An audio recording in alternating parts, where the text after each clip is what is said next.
हाय, ये video number 10 है। इसमें पढ़ते हैं लॉ ऑफ थर्मोडायनामिक्स। ठीक है, लॉ ऑफ थर्मोडायनामिक्स को रिवीजन करते हैं। तो ये क्या है, पहला क्या है, जीरोथ लॉ। जीरोथ लॉ क्या कहते हैं, देखिए मान लीजिए ए बी सी तीन जगह पानी या ठोस कुछ भी रखा हुआ है, तो अगर ए 5 अंश सेल्सियस है, बी भी 5 अंश सेल्सियस है, तो सी भी 5 अंश सेल्सियस हो जाएगा। ए और बी को गर्म करेंगे, धीरे धीरे सी भी 5 अंश सेल्सियस हो जाएगा, यानी तीनों एक दूसरे के टेम्परेचर के बराबर हो जाएंगे। ठीक है, इसको जीरोथ लॉ बोलते हैं। फर्स्ट लॉ क्या है, फर्स्ट लॉ ऑफ थर्मोडायनामिक्स ये कहता है कि ऊर्जा को न तो नष्ट की जा सकती है और न ही पैदा की जा सकती है। ऊर्जा क्या होता है, एक रूप से दूसरे रूप में रूपांतरित होता है। इसमें एक दे दिया है कि जैसे मान लीजिए कि ये पानी है और इसको हम 100 जूल दे के इसको गर्म कर रहे हैं, तो 100 जूल दे के गर्म कर रहे हैं, तो 80 जूल क्या होगा कि पानी को गर्म करने में खर्च हो रहा है, तो 20 जूल जो पानी के ऊपर पिस्टन दिख रहा है ना, उस पिस्टन को उठाने में 20 जूल खर्च हो जाएगा। ठीक है, तो कुल मिला जुला के फिर से 100 जूल हो जाएगा।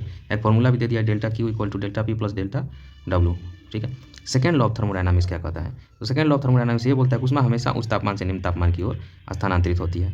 हाँ, अगर हम कोई चीज़, हाँ, चाय ही गर्म करते हैं तो क्या होता है, धीरे धीरे केतली का डंडा भी गर्म रहता है, डंडा थोड़ी गर्म करते हैं, गर्म हो जाता है। तो सेकंड लॉ ऑफ थर्मोडायनामिक्स हो गया। ठीक है, अब थर्ड लॉ ऑफ थर्मोडायनामिक्स देखते हैं। इसको क्या बोलते हैं कि परफेक्ट क्रिस्टल की एंट्रोपी शून्य होती है। कहने का मतलब है कि जैसे मान लीजिए कि -273.15 अंश सेल्सियस होता है, जिसको हम परम शून्य ताप कहते हैं, जिसको जीरो केल्विन बोलते हैं, यही होता है सर, -273.15 अंश सेल्सियस, हाँ यही होता है, और इसको हम जीरो केल्विन ही बोलते हैं। ठीक है, तो जीरो केल्विन पे क्या होता है ना कि कोई भी पदार्थ के जो अणु होते हैं उनकी गति रुक जाती है। ठीक है, यानी परफेक्ट क्रिस्टल बनाते हैं। जो पहला फिगर देख रहे हैं ना, ये -273.15 अंश सेल्सियस है।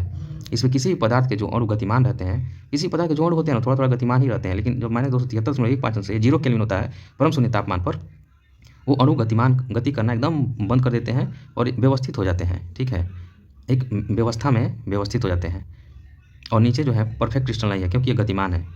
ठीक है, आगे आते हैं, ये फिजिकल क्वांटिटी है, मूल राशियाँ, लंबाई, द्रव्यमान, समय, ताप, ज्योति, तीव्रता, विद्युत धारा, पदार्थ की मात्रा। ठीक है, तो ये अपने को तो मुँह जबानी ऐसे सबको याद है। जान भी लेते हैं लंबाई, थोड़ा इस पर चर्चा करते हैं। जैसे लंबाई का मात्रक मीटर होता है, द्रव्यमान का मात्रक किलोग्राम, लंबाई द्रव्यमान, समय का मात्रक सेकेंड, लंबाई द्रव्यमान समय ताप का मात्रक केल्विन होता है। ज्योति तीव्रता का मात्रक कैंडेला होता है। लंबाई द्रव्यमान समय ताप ज्योति तीव्रता। विद्युत धारा का मात्रक होता है आपका एम्पियर। और उसके बाद लास्ट बच्चा है पदार्थ की मात्रा, तो पदार्थ की मात्रा का मोल कहते हैं। ठीक है, पदार्थ की मात्रा का मात्रक मोल होता है। ये हो गया हमारा लंबाई द्रव्यमान समय ताप ज्योति तीव्रता विद्युत धारा पदार्थ की मात्रा। इसको हम बोलते हैं फंडामेंटल क्वांटिटी यानी मूल राशियाँ। फंडामेंटल क्वांटिटी यानी मूल राशियाँ। उसके बाद आता है फिजिकल क्वांटिटी, जिसको हम व्युत्पन्न राशियाँ बोलते हैं। ठीक है, जो मूल राशियों से मिलकर बना होता है, जैसे कि घनत्व है, लंबाई है, बल है। नेक्स्ट को आगे देखते हैं, तब तक के लिए धन्यवाद।